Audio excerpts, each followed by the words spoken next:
Ganda rin itong accent chair sana na to. Kaya lang medyo mahal siya eh. 120 siya. Pero ang ganda. Compared to this one. This looks much better. Ganda, may peacock. Dito kami nila mami sa British Heart. Nakita namin itong table na to. Pre-love siya. Pero maganda pa yung condition niya. 180 lang siya. Lalagay natin doon sa kitchen. Kasi ibabalik natin yung ating malaki pang dining kasi. Parang gusto na namin nila mami to. Tapos leather maayos pa siya.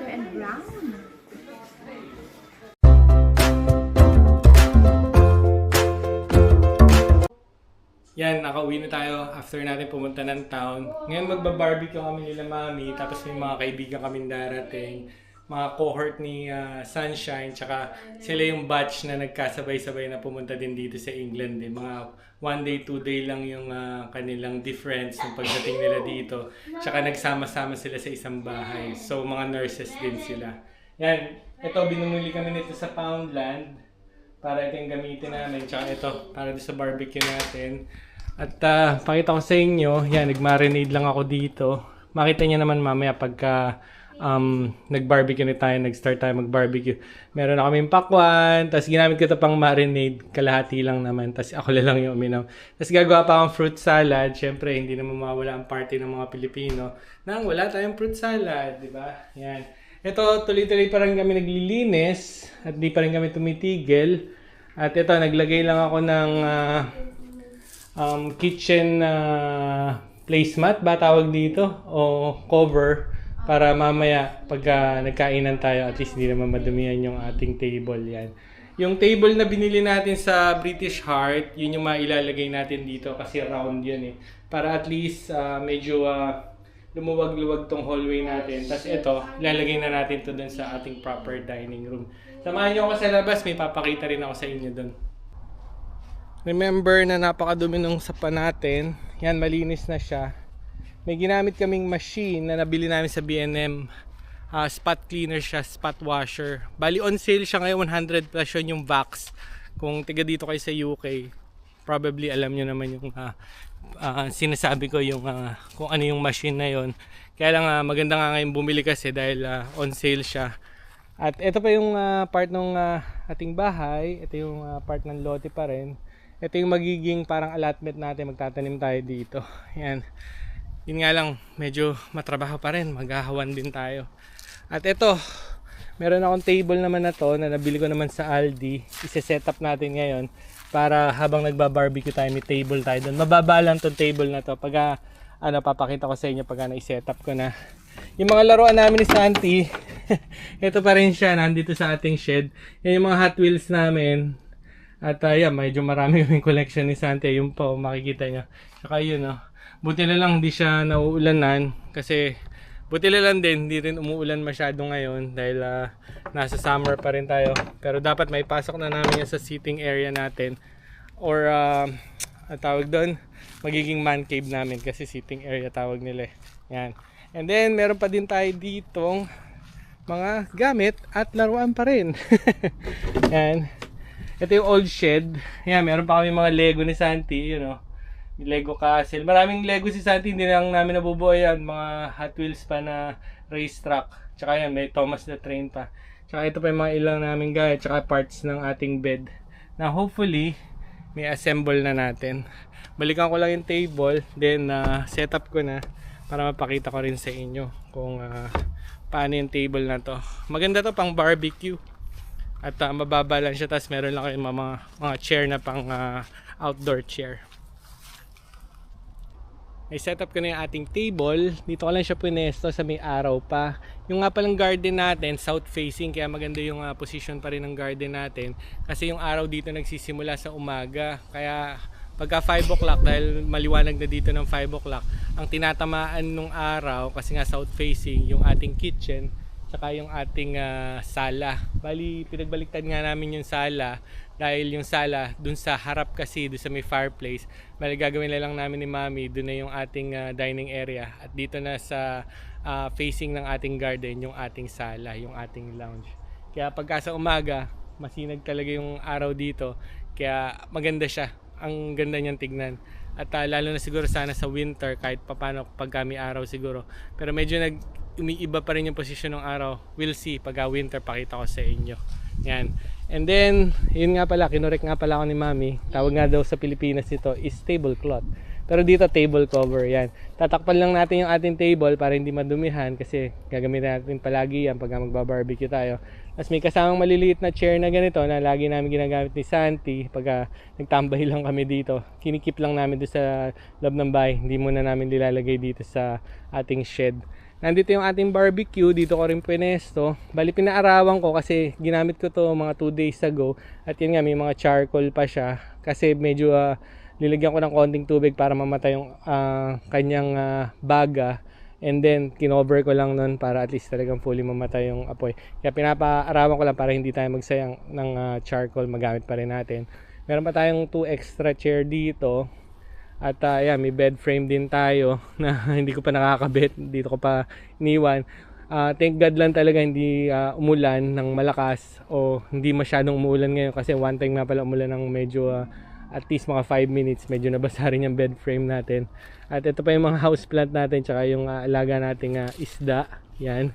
At nandiyan pa rin naman sila, kaya lang namatay yung Java fern natin. So hopefully, may mga rhizome pa tayong buhay para at least ibalik natin siya dun sa ating aquarium na hindi ko pa nasa-setup. Tapos yun, may mga paso pa rin tayo dun.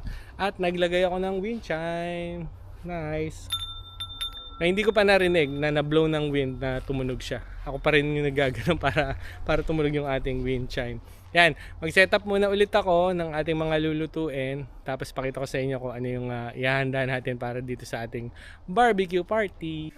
Nakabalik na kami ni Santi dito sa bahay. Dito tayo sa kitchen ulit. At kasama na namin si Mami. Si Mami naglilinis ng banyo sa taas. At the same time, naglalaba. Sabi ko, wag muna yung paandarin yung ating washing machine para matapos lang natin itong part na vlog natin na to.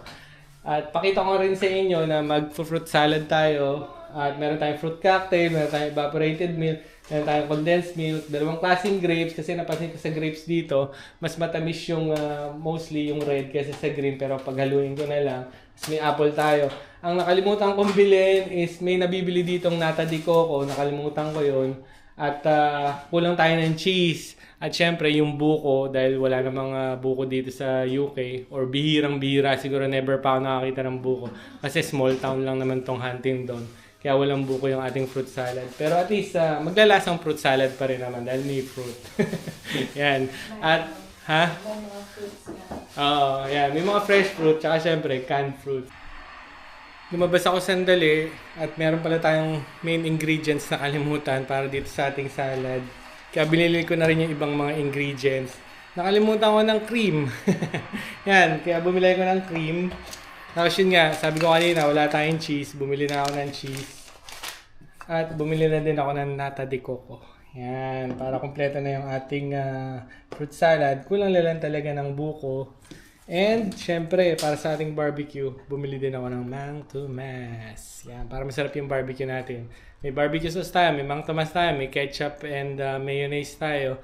At iba-iba pang sausawan. May suka din dyan na pwedeng sausawan. Kaya masarap. Kain tayo, mamaya. Halo-halo lang tayo. Ito na yung ating condense. Simutin ko na lang, kaya... Yan, pero pakita ko lang mga sa inyo. Lalagyan natin ng condense. Then cream. Yan, simutin ko lang din para walang sayang. And then, kanina lilagay ko na to. Yung carnation ng evap. Yan na. At naglagay na rin tayo ng cheese. Sarap niyan, mamaya. Chill lang natin. Halo-halo lang tayo. Yan na yung ating salad. At kung ano namang masarap. Kulang lang talaga ng buko. Mas masarap sana kung may buko. Maririnig nyo sa background. Pakita ko sa inyo, naglilinis sila ng ating sofa. At gumamit kami ng box. Pakita ko sa inyo. Yan, iba na natin to. Lagay lang natin sa ref para ma-chill na siya. Nakalimutan ko nga palang pakita sa inyo yung minarinade kong yempo. Ito na yung ating iba-barbecue. Itong yempo na to, minarinade ko 24 hours. Ilagyan ko na siyang toyo, Sprite, pamintang durog, tapos maraming sibuyas. Tapos naglagay din ako UFC ketchup, tsaka naglagay din ako ng konting barbecue sauce, tapos konting asin lang kasi maalat na naman yung toyo natin.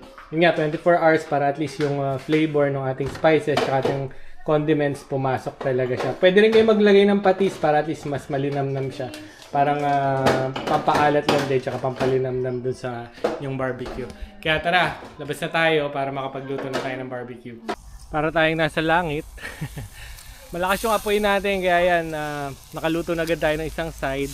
Tapos, ito yung ginawa ko lang na para ilagay natin sa barbecue para hindi siya masunog. Tsaka may konting mantika lang yan, tsaka hinaluan ko lang nitong sauce. Bali, ganito lang naman yan. So, ikot-ikot. Then, lagay. Para masarap. Yan. Actually, pwede nang dagdagan pa ito ng ketchup kung gusto niyo yung ganon. Yan. Medyo magiging mausok lang talaga kasi dahil ilalagyan ng mantika kaya uusok talaga siya ng grabe.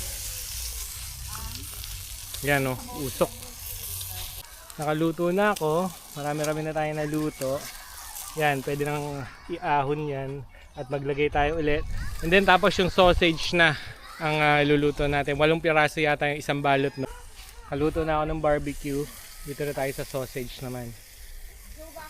6 pala yung isang pack na ganon. Meron pa tayo dong 6. Kaso ang dami na natin barbecue. We'll see kung magluluto pa tayo ng extra sausages pa. Pero ito lang kasi okay na. Ang dami na eh.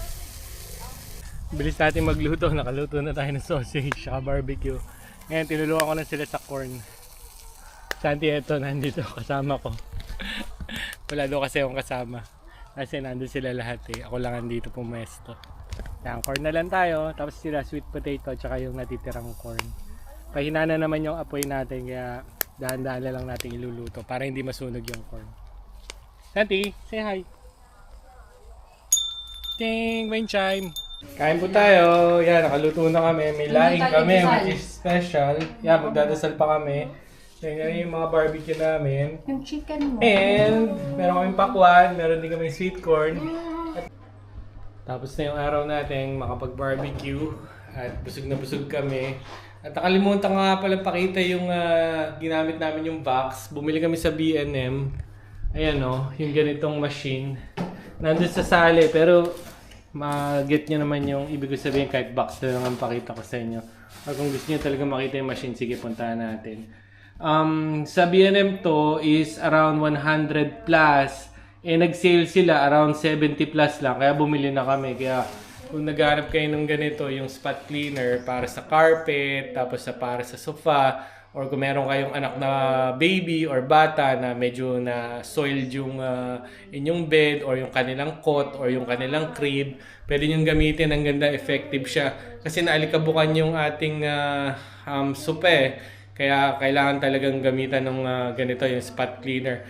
Nakita namin to, na ginagamit to sa British Heart. Nakita namin nililinis na yung mga sofa doon. Kaya magandang gamitin yan. Tara, pakita ko muna sa inyo yung ating ginagamit na Vax. At buksan lang natin ulit yung ilaw dito. Oops. Mag-ano lang tayo, slippers. Yan. Kasi madumi pa. Bali may chinelas lang kami dito. Yan, buksan ko lang. Ingat lang tayo kasi gutted pa yung wire. Yung ano lang. Papalitan pa tong faceplate kasi nung nagliha, nung nagkinis dito, nagasgasan. Kaya papalitan pa rin natin yung faceplate. Yan yung mga sofa na lininis. Medyo may dumi pa. Yan. Sabi ni Mami, 3 pa daw yung hindi talaga nila nalinis dito. Yan. Gumamit kami ng ganyan. Box na spot cleaner. Yan. Meron pang laman eh. At ito, yung steamer din, ginamit namin dito sa ating patio door. Yan, malinis na rin. Tsaka may mga box pa kasi tayo dito. Pero mapansin nyo pala, nakalimutan kong pakita sa inyo. Gawa na yung flooring, okay na. So, again, dining, living, Ang laki ng mga sofa natin, pero okay na siguro yan. Hindi naman tayo bibili ng sofa. Gamitin muna natin. Talagang pagsawaan na muna natin. Mas malaki tong space dito. Ito talaga yung original na living room eh. Kaso mas maganda talaga dito yung living room, di ba? Kasi dito makikita lang naman namin dito yung bibas na dumadaan. Siyempre dito mas maganda yung garden natin. Yan. Ito, naglinis na rin kami ng window dito. At yan, meron nga palang pinilagay si mami na parang mga picture frame. Nakalimutan ko tawag dyan. Yun. Tapos magpapalagay pa tayo ng yung parang molding dito sa taas. Yan. Pero later na yun, hindi nakasama doon sa builder namin. Tatawag na lang ulit kami ng decorator tsaka painter. Tsaka mapapansin nyo, puro white pa siya eh. Pero ang original talagang gusto namin na paint ni mami na ilagay is Egyptian cotton. Tapos white yung ating ceiling. Para at least may separation pa rin ng ceiling tsaka yung ating living room. At tsaka yung dining dito. Tsaka yung iba, kung siguro kung magpapalagay pa rin kami ng yun nga, yung molding dito sa taas. Kasi mas maganda, yung duktungan ba, mas hindi kita. Pag ganito kasi sa video, hindi mo masyadong makikita yung parang meron pa rin siyang yung difference talaga pag liligyan mo ng molding. Maganda talaga yung magiging finish ng separation ng wall tsaka yung inyong ceiling. Yan. So salamat nga po pala ulit sa panonood po dito sa vlog namin. At yan, halos patapos na tayo sa ating pagre-renovate dito sa bahay. Nandun na kami sa linis-linis na lang. Tapos babalik lang yung builder natin. May mga konting ayusin lang na yung may mga plinaster kasi sila na nagkaroon pa rin ng cracks eh. Kasi syempre mainit, tapos nagsisettle pa yung mga plaster. Yun. Talagang given yun. Huwag kayong matatakot na, uy, ba't gano'n plinaster mo pero nagkaroon pa rin ng crack. Kasi talaga nagkakaganon ka, expanding, tapos magko-contract yung gano'n hanggang mag-settle talaga. Yan. So, pakita ko sa inyo next pag medyo maayos na tapos nakapag-setup na rin tayo ng gamit dito sa baba tsaka doon sa taas kung kung ano na yung itsura ng ating taas na floor ng bahay. So, 3 bedroom doon sa taas. Pakita ko sa inyo yung bedroom namin, bedroom ni Santi, tapos yung isa pang extra bedroom na ginawa na nga lang namin closet. Tsaka yung ating parang guest room na lang din. Yan. Salamat ulit sa panonood. Hanggang sa susunod na vlog na lang po namin. Thank you. Bye-bye.